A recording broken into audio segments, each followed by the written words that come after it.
खेसारी लाल यादव का पहला होली सॉन्ग धमाका करते हुए आ गया है आप लोगों के बीच। तो ये देखिए, ये एकदम न्यू पहला होली सॉन्ग खेसारी लाल यादव लइका कैसे होली मनाई, ये गाना का टाइटल है। तो खेसारी भैया पूरा एकदम तहलका मचाते हुए फिर से आ गए आप लोग के बीच नया होली सॉन्ग लेके। पहला अभी एक और आ रहा है कि भतीजवा के मौसी जिंदाबाद 2।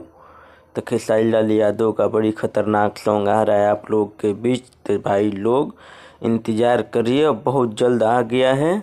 और ये गाना तो आ ही गया है भतीजा वाला। तो आप लोग इसी को एकदम तहलका मचाते रहिए और खूब मस्ती करिए इसमें होली में। एकदम ब्लास्ट कर दीजिए खेसारी भाई, एकदम पूरा तहलका मचा दीजिए।